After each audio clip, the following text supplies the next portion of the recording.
How's everyone doing? Welcome back to another episode of the Banker Next Door. I am your host, Dr. Joe Berquist. So this is the weekly update episode that I am so happy to get to every week. I can't wait to good. It's just good to be back and great to get started here. So a couple things right off the bat that I wanted to share with everybody. I actually saw this on CNBC today. And again, this is not me saying this. If you went back, if you saw the episode that I did on the national debt, I basically said in that episode that the national debt, the path that we are currently on with fiscal policy is just, it's not sustainable. We cannot just keep printing money into oblivion here. And basically we're at a point now and again, this is CNBC saying this, this is not little old, Joe Bag of Donuts podcaster here saying this. This is CNBC.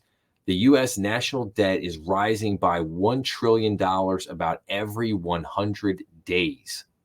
The national debt now stands at nearly $34.4 trillion as of Wednesday. Since June, the last two 100 trillion jumps occurred in about 100 days. So that means basically in the last 8 months,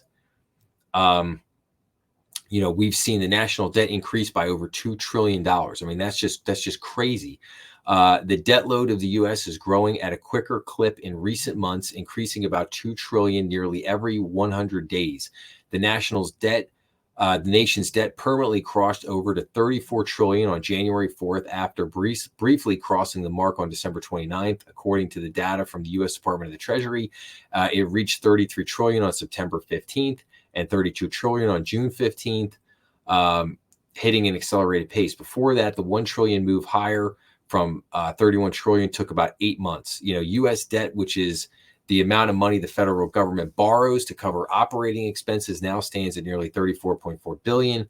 Actually, that should be trillion, not billion, as of Wednesday. Bank of America investment strategist Michael Harnett believes the 100-day pattern will remain intact with the move from 34 trillion to 35 trillion. Yes, this is, and then you can see this chart. I mean, look at this chart right here. Total U.S. government debt. I mean, just look at how it has exploded since June of last year. I mean, that's just I mean, it's just and then this goes on to say, little wonder that debt debasement, trades closing in on all-time highs, i.e. gold's at over $2,000 an ounce. Bitcoin is approaching 67,000. Spot gold is currently hovering around $2,084 an ounce, while Bitcoin was recently around 61,443.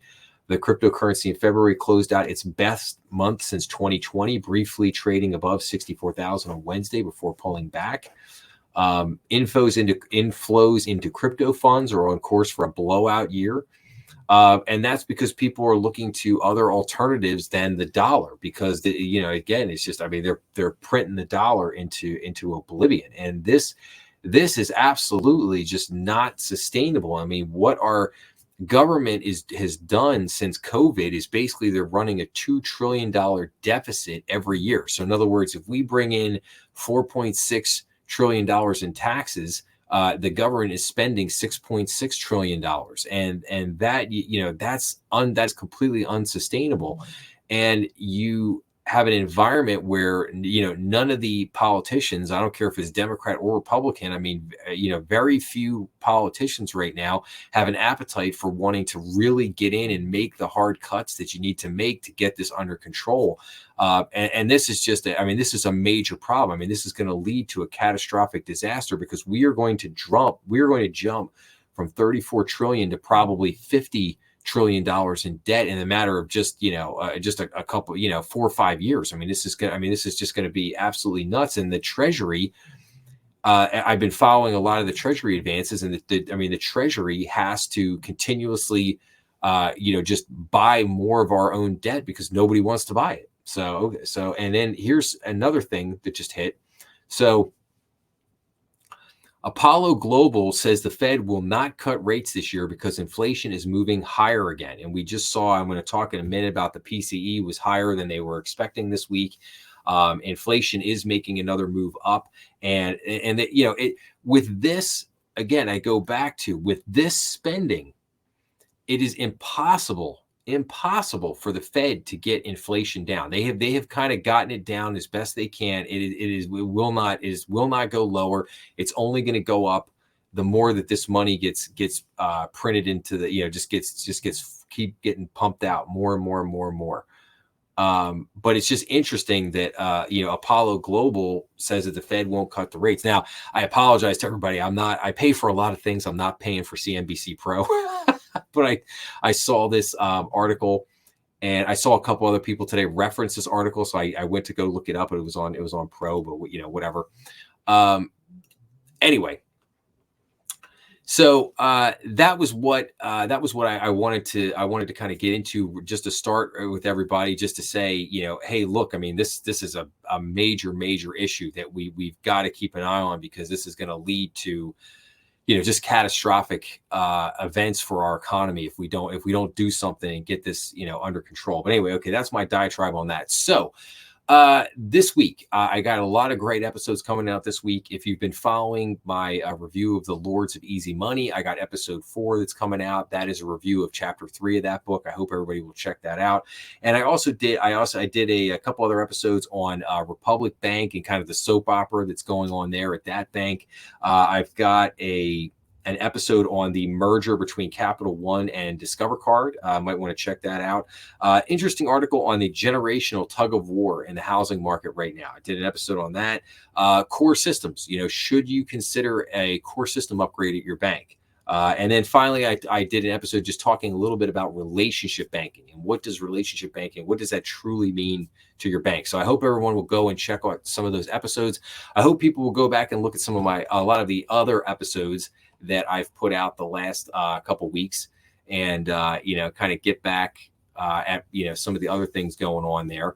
So, but let's take a look. Let's hit the news and get into what is. Let's see here. Let's get into some of the things that are happening here. So, Capital One. Discover faces basically regulatory deal hurdles. Again, go to my Capital One episode to kind of get check that out, see what's going on with that one. At the Fed, so the Fed is urging U.S. lenders that provide banking services for third parties such as hedge funds to improve their counterparty credit risk management practices. They pointed to the collapse of long-term capital management 25 years ago, and basically, and Archegos Capital, which led to over 10 billion in losses in the banking sector, urging banks to derive lessons on how they can address gaps in managing their exposures to investment funds, which are far larger today. The Federal Reserve Bank is basically looking to end their term funding program, and coming up here in the next week or so. On Capitol Hill, a group of 20 bipartisan lawmakers urged the U.S. SEC to scrap its proposed rule to restrict the usage of advanced analytics and artificial intelligence by firms such as digital trading platform Robinhood. The Wall Street Journal reported. The lawmakers warned that the agency's proposed rule would harm historically underserved low and moderate income retirement savers and investors who rely on low-cost brokerage services and self-directed investment tools, the report said. So interesting there. So Chairman of the House Financial Services Committee, Patrick Henry, reintroduced the Financial Services Innovation Act, which will require federal regulators to create financial services innovation offices within their agencies to foster innovation. Okay. And then what are some of the things that we've got coming up next week? So we have on Tuesday, we have the non-manufacturing PMI. We have the API weekly crude oil stock. On Wednesday, we have the ADP non-farm employment change. We have the Fed Chairman Powell is going to testify. He'll be testifying on Wednesday and Thursday. Also on Wednesday, we have the JOLTS job openings. We get the Beige Book. And then on Thursday, we have initial jobless claims. We have the trade balance. We get consumer credit. And then on Thursday, we get non-farm payrolls, and we get the unemployment rate. So a lot of labor market stuff. Jeremy Powell testifying for a couple of days. So a lot of interesting stuff or good stuff coming up this week. So let's take a look at some other things happening. So New York Community Bank Corp, a lot of interesting stuff continues to happen with these guys. A lot of crazy things going on there. So they named Alessandro Danello, president and CEO of the company and unit Flagstar Bank, effective February 29th. Danello succeeds Thomas Cangemi, who has resigned but remains on the board of the company and the bank. Cangemi's resignation was not due to any disagreement with the company, but New York Community Bank board presiding director Hanif Danya resigned effective immediately, as he did not support the appointment of Danello as president and CEO, according to the regulatory filing. Marshall Lux, an independent director since 2022, was named to replace Danya.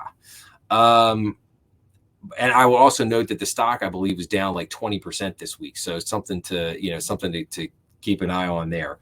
The bank, New York Community Bank, also revised its previously announced unaudited financial results for the quarter and fiscal year ended December 31st, 2023, to make some adjustments, including for a goodwill impairment charge.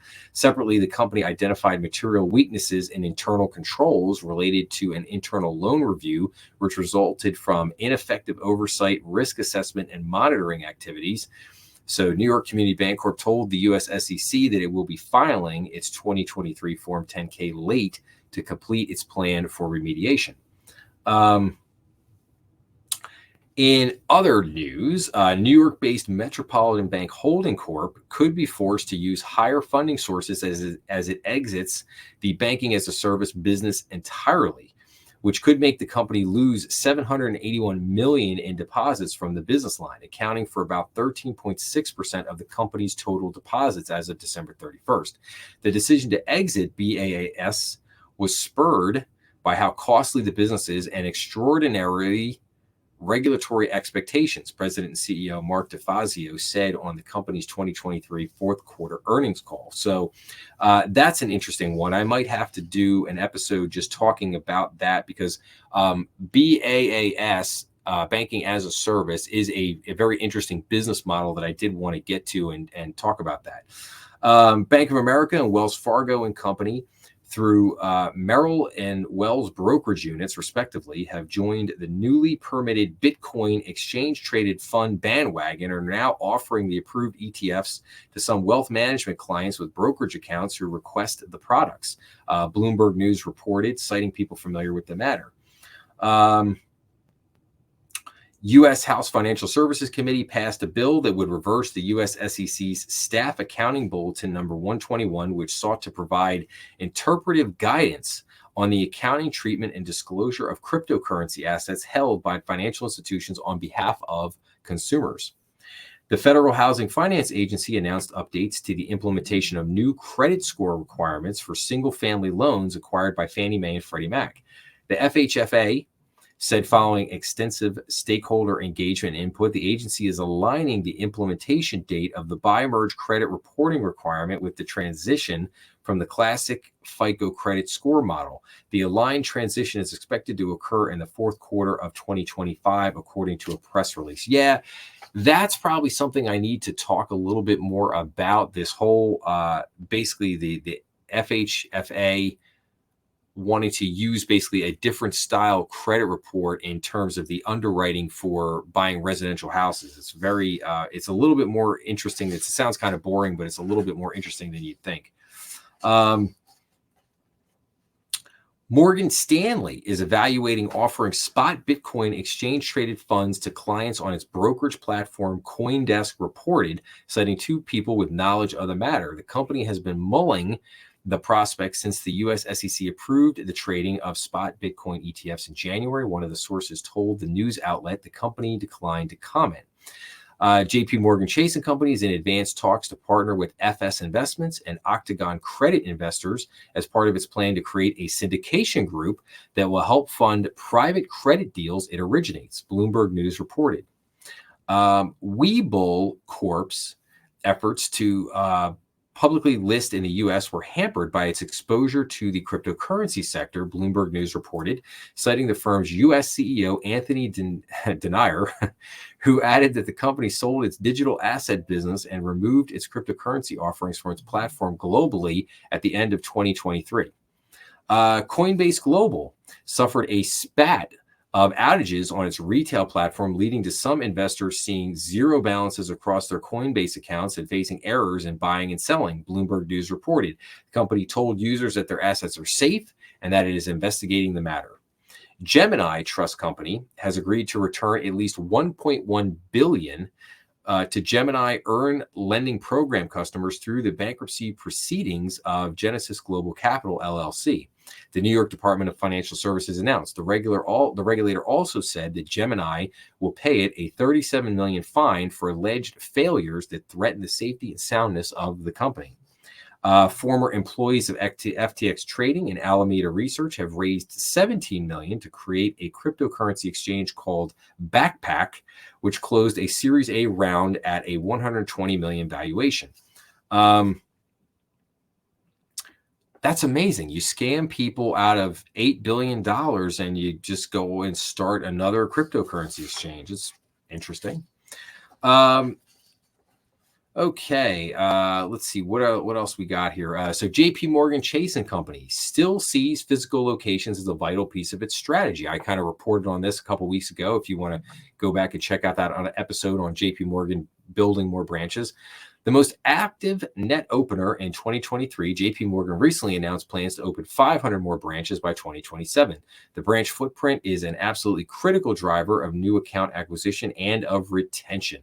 We have observed over a long period of time that branch share and deposit share are quite strongly correlated. Okay. Piper Sandler analysts named 3 banks, Los Angeles-based Bank of California, Carmel, Indiana-based Merchants Bancorp, and Houston-based Prosperity Bancshares, Inc., as well positioned to benefit from lower rates. They expect the market to pivot to the overnight rates banks if the Federal Reserve starts cutting rates this year. Let's see here.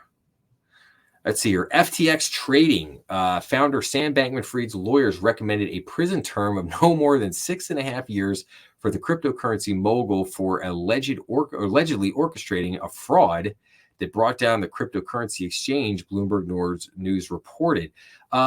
No, he didn't allegedly orchestrate. He was convicted of orchestrating that. There's nothing alleged about it now. He was convicted about it. So.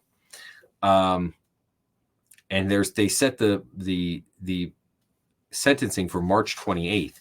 Now, I will tell it to you like this. I would not be shocked if he does not get a stiff prison sentence. If he ends up getting like 10 years, I wouldn't be shocked at all by that. He should get, I don't know, 40, 50 years in prison, whatever, for doing that. But like I said, I wouldn't be shocked if he gets a lesser prison sentence. You know, it always bothers me in these white collar crime cases when somebody gets convicted, but they don't get sentenced for like 6 months. It's like, why do you need to wait 6 months to issue the sentencing? You should come back. You should come right back the next day and issue your sentencing. It's not that, it's not that hard. Like, judges, they know what they're doing in a lot of these cases. And you almost feel like that they wait 6 months because they just want the headline to be out of the news. So they can just wait and then, we gave him a very light slap on the wrist type sentence. We gave him 10 years and he can get out in 4 with good behavior. And they just don't want that to be the big headline at the moment. So, but I don't know. That's my jaded part of me. Okay, what else we got here? A bipartisan group of 20 U.S. lawmakers urged the U.S. Securities and Exchange Commission to leave digital trading platforms like Robinhood Markets, Inc. alone and scrap its proposed rule to restrict such entities' use of advanced analytics and artificial intelligence. It's kind of, what I just reported from the Hill. The Wall Street Journal reported, citing a letter addressed to the SEC chair, Gary Gensler. The lawmakers warned that the agency's proposed rule would harm historically underserved low and moderate income retirement savers and investors. I don't know about that. I don't know, that would need just a little bit more interesting look at that. So okay, in a prepared speech at the Basel Committee conference in New York, Federal Reserve Vice Chair for Supervision Michael Barr highlighted the importance of counterparty credit risk management and working with hedge funds. Okay, Grayscale Bitcoin Trust logged $7 billion in outflows across 30 trading days as of February 23rd, Bloomberg News reported. While other Bitcoin ETFs have posted net inflows since their launch, GBTC has yet to post a single inflow since its conversion in mid-January. That's interesting, considering that Grayscale, the Bitcoin Trust, they were like the primary drivers of this. I mean, they had really been pushing that thing for quite a while. Okay, what else we got here? So we got U.S. District Judge Richard Jones approved a $4.3 billion fine on Binance Holdings at a February 23rd sentencing hearing in Seattle following the guilty plea of the cryptocurrency exchange giant and its founder, Changpeng Zhao, to anti-money laundering and sanctions charged last November. Bloomberg News reported it was one of the largest criminal penalties the U.S. has levied.